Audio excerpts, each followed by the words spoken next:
Le 27 février dernier, le journal du dimanche est revenu sur l'affaire autour de la disparition de Delphine Jubillard.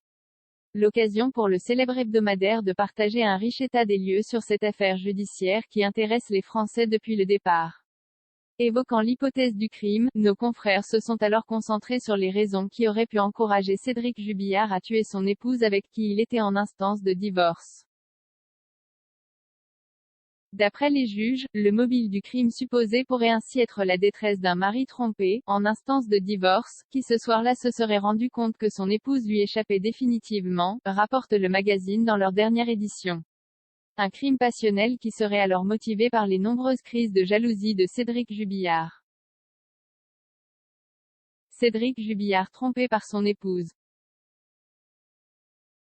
Durant leurs recherches, les enquêteurs de la gendarmerie avaient rapidement découvert que Delphine Jubillard entretenait une liaison extra-conjugale avant sa disparition. Une piste vite balayée par ces derniers puisque l'amant de Delphine Jubillard avait un alibi. Mais durant son séjour en prison, Cédric Jubillard a souvent évoqué cette trahison. D'après les révélations faites par un de ses voisins de cellule au Parisien, en janvier dernier, l'homme présumé innocent n'a pas vu d'un bon œil l'adultère de son épouse. Cédric Jubillard parle beaucoup de lui. Il s'estime comme une star du quartier d'isolement.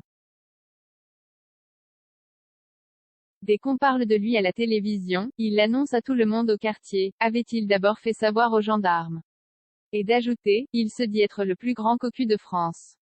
Il m'a dit qu'il savait où l'enterrer avant les faits. Il m'a expliqué avoir suivi sa femme en la géolocalisant, avoir tenté de pirater son téléphone sans succès. Il savait ce qui allait se passer. Il attendait le moment propice pour s'en débarrasser.